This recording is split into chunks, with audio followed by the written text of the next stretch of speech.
Hey, what's up, Calcsters? We're back here on Mr. Murray's Mathland and taking a look at inflection points and concavity. So, just a quick reminder looking for points of inflection, that would be where the concavity changes, and that's all tied up with the second derivative.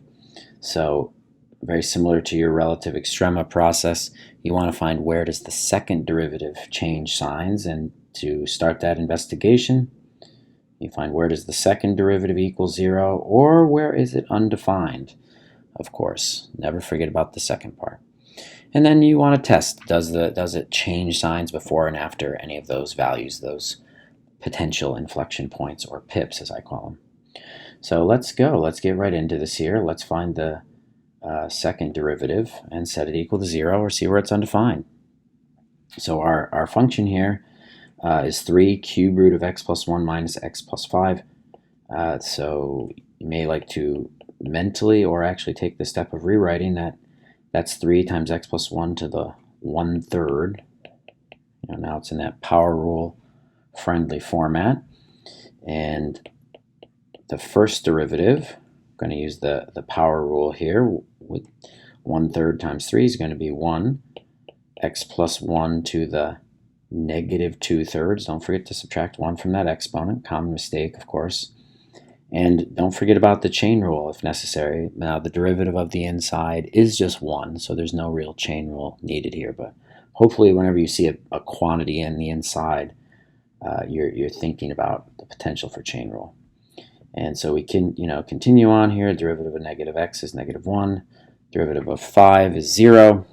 And so there's your first derivative, but we're just going to keep plowing right ahead to the second derivative while it's still in that format there. So f double prime, the second derivative, is going to be negative 2/3 times the quantity x plus 1 to the negative 5/3. And again, no chain rule necessary. Derivative of the inside is 1. The derivative of negative 1 drops out. So there is your second derivative. And now I'm going to take a step and rewrite that with a positive exponent.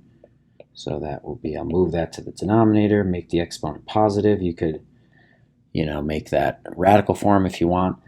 But there is your second derivative. And where is that equal to 0 or undefined? Now, where is this equal to 0?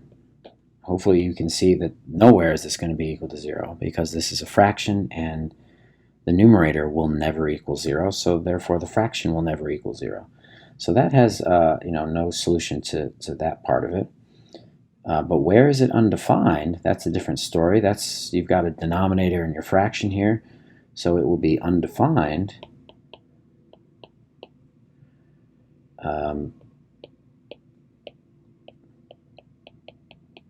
when that bottom quantity is equal to 0.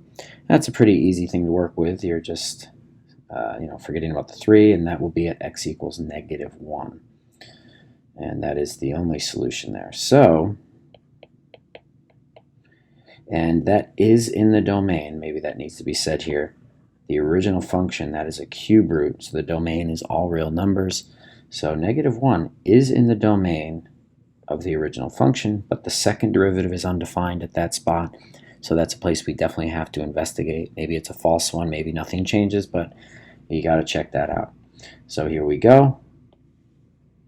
Make a little number line here, and there's only one value we're examining, so it doesn't have to be too big. F double prime, and I'm using that to tell me about f.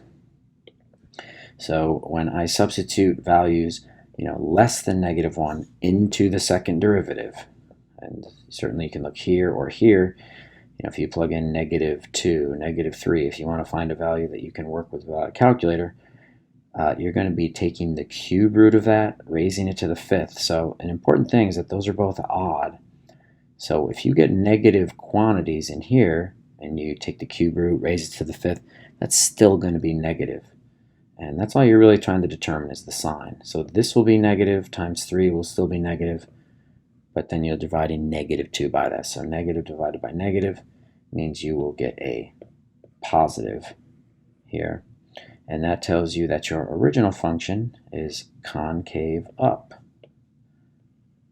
or looking something like that for that region. Anything bigger than -1, 0, or any other value you want to test is going to make a positive quantity down here, so you're going to get positive, and on top negative. So negative divided by positive is negative. So your original function is going to change to concave down. So you do have an inflection point here at -1. But I said find the coordinates of it.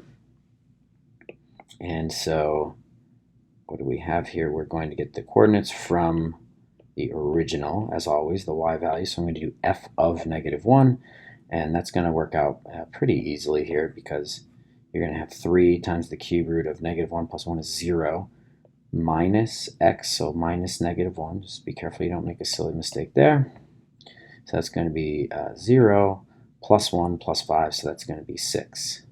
So here's our results. We have an inflection point at -1, 6, and our graph is concave up.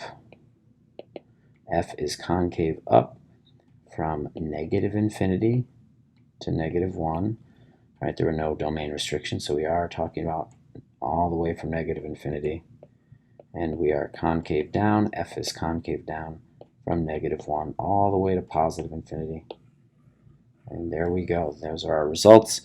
And if you know me, you know I like to confirm my results, or just like look at the graph as just as a nice visual connection to all these numbers and things I'm finding. So there's what we got here on this graph. And you can see I wasn't looking for relative mins and maxes, but it has a couple there. But you can see right around at -1, 6. -1, 6 was the point we examined here. Right around there, -1, 6. It's hard to get right on the spot. -1, 6, you can see that graph is changing from concave up to concave down. And it looks like that's a place where you also have a vertical tangent line, which is why the first derivative was undefined.